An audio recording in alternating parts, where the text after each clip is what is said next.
Yo, what is going on, guys? Sports Talk here, and today I'm bringing you guys my MLBA Season 4 draft analysis video for the Minnesota Twin Needles. That's right, I rebranded again. I am now the Minnesota Twin Needles instead of the Quad City Choice Bandits or the Milwaukee Bewares. Curse you, Wolfie Click. First and foremost, shout outs to Hat for being the commissioner of this league. This is such a cool league. I know a couple of my friends were in it last season, and there's a couple of really, really good battlers in it. Like Spanik of the Disco's in it. He's returning. I know AA Run 2 for 20 from the GBA D League's in it. There's a lot of really, really skilled battlers, and I'm very, very glad to be joining this rank. Now, first off, I got to go over the rules just to make sure y'all know. It's not quite an Ubers league, but it has a lot of Ubers mons, such as Non-Spectral Thief, Marshadow, Mega Blaziken, regular Speed Boost Blaziken, Genesect was allowed, Magirna, of course, was allowed, Tapu Lele was allowed, Naganadel was allowed. A lot of busted stuff was here. Now, first things first, it's snake style, so it's not like 1 through 12, 1 through 12, 1 through 12. It's 1 through 12, 12 back to 1. All the way back down. It's pricing points. So you have 120 points to start, and each Pokemon costs a certain amount. And you have 50 points worth of Z points. Now say I want to draft Aware, and it's 7 points.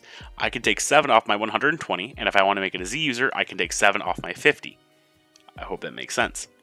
Teams are required, though, to have 9 to 12 Pokemon, so you can't just run around with 6 20-point Pokemon and call it good. Standard rules also apply, so no speed passing, no evasion boosting, no omni boosting Z moves. However, Shadow Tag is allowed. Now, like I said, a lot of Ubers were there. Non-Spectral Thief Marshadow stood out to me, and I wanted it. I wanted it, and I wanted it, and I wanted it. And guess who got the second pick in the draft? Me. Guess who got the first pick in the draft? Matt Metagross. Bless his heart, he took Mega Blaziken, and I'm able to snag Marshadow. My boy Spedshed is coming to the Minnesota Twin Needles organization. 125 base attack, 125 speed, 90 base special attack. With Technician, which is its only ability, Shadow Sneak becomes from 40 base power to, I believe, it gets 60 base power because of the Technician boost. Hidden powers no longer are 60 base power, it's 90 base power hidden powers. 90 HP, 90 speed def, and 80 defense is nothing to scoff at. It may take a resisted hit or two, but it's not going to take anything big. However, this Pokemon is meant to come in, slap up a bulk up, and start destroying your entire team. 125 base speed tier is absolutely phenomenal in Draft League format. You have to bring a Scarfer in order to outspeed this Pokemon, and that's exactly what it's going to do. It's going to force a lot of Scarfers, it's going to force a lot of coverage, and because the way I play around it, it's going to be really easy for me to play around Marshadow, and I think I can bring the best of its ability. Even though I don't have Spectral Thief, it isn't that bad. Shadow Punch is 60 base power, it can't miss, and since it's only 60 base power, it gets that buff to 90% to 90 base power because of the Technician ability. Now, when I saw Marshadow, I'm like, okay, what do I need with Marshadow? I need U-turn, I need hazard support, and I need wall breakers that Marshadow doesn't like dealing with. Like, say, flying types, fairy types, and what else?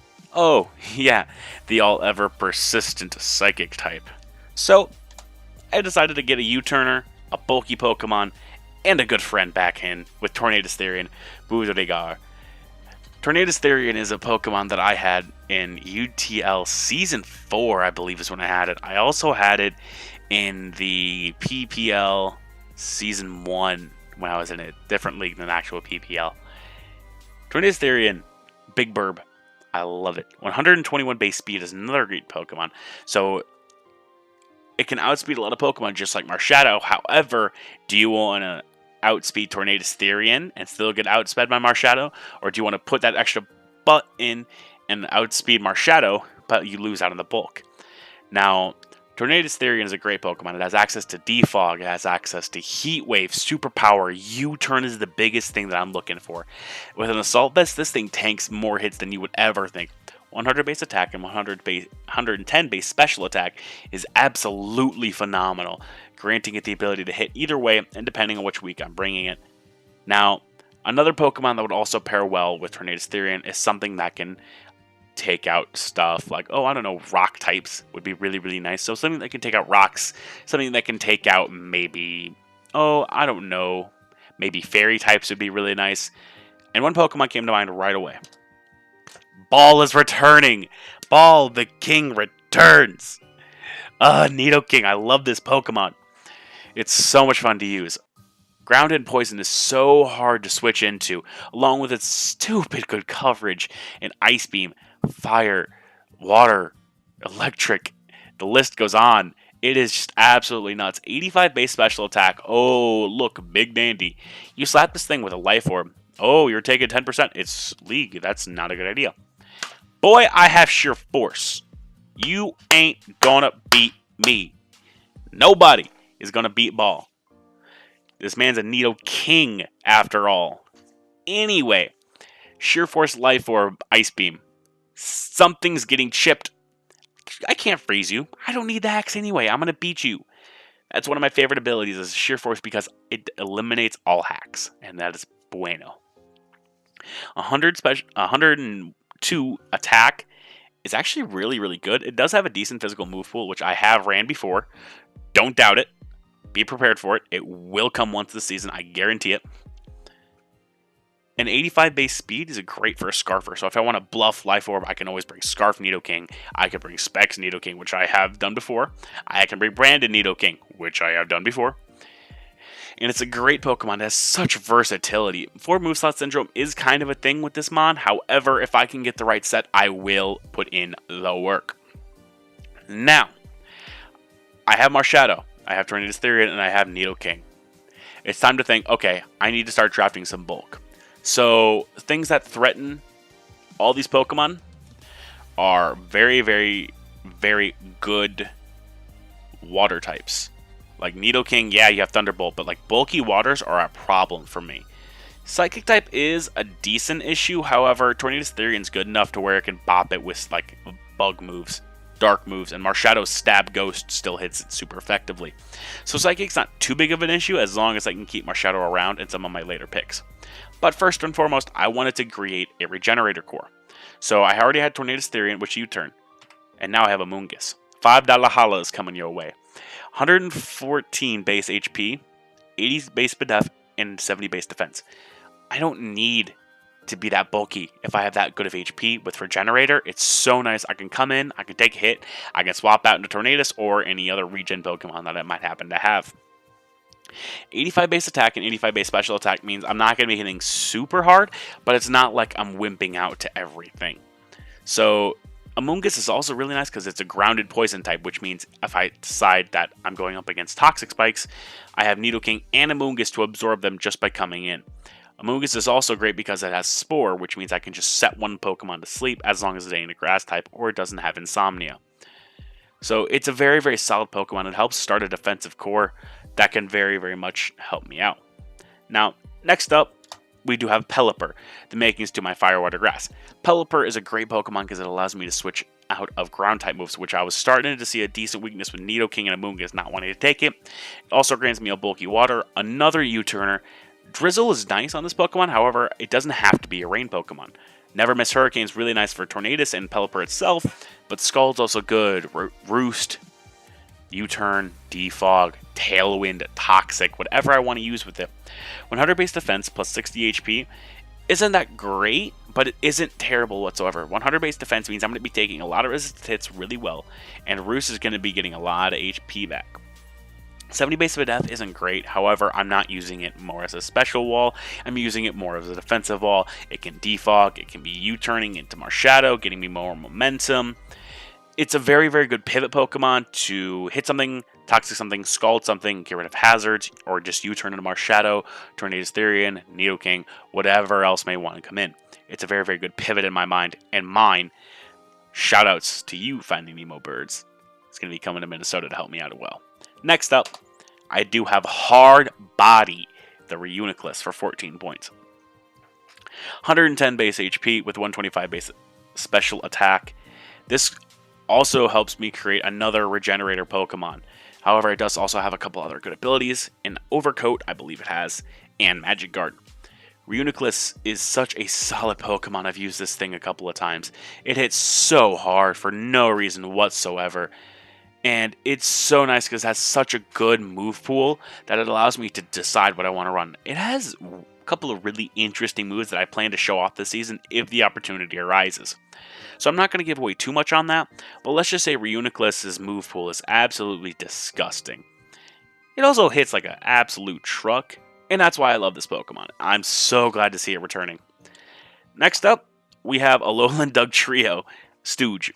Now, you may be looking at this and like, why did you grab Alolan Dugtrio pick 7? What are you looking at me for? Alright, first and foremost, I needed another ground type.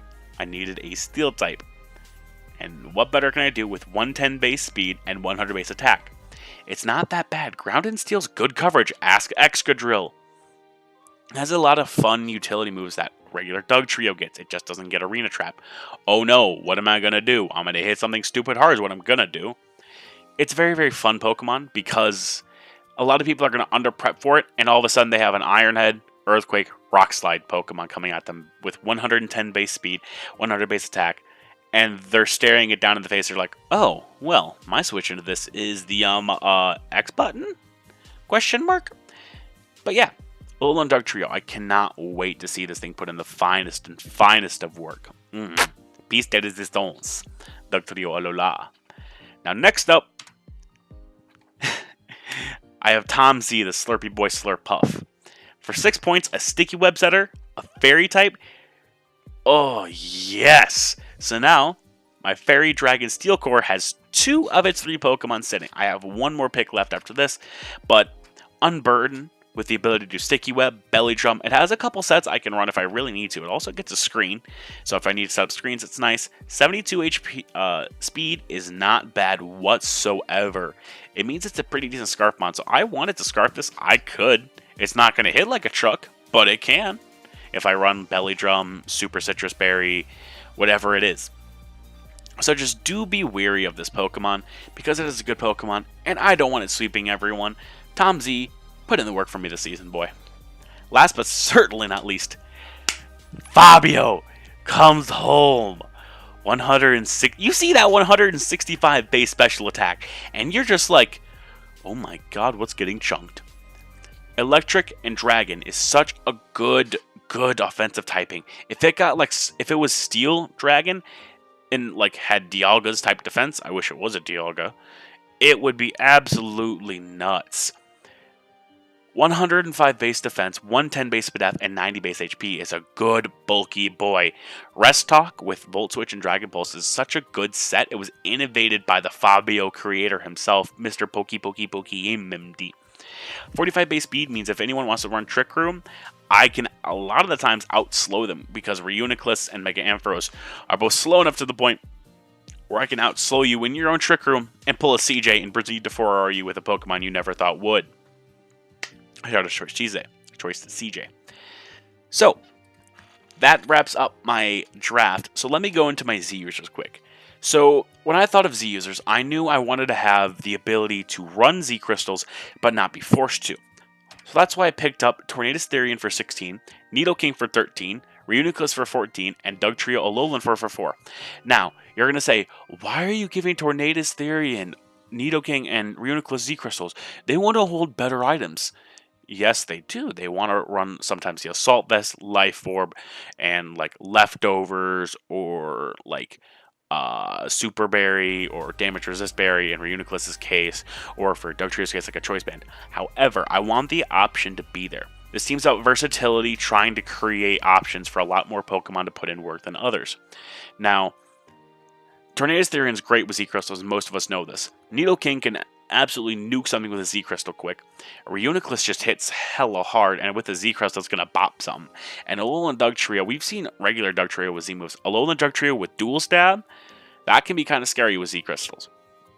But with that, I think that wraps up my stuff for today. I thank you all so very much for watching. Be sure to check out all the coaches down below. I'm out. Peace out, Girl Scouts.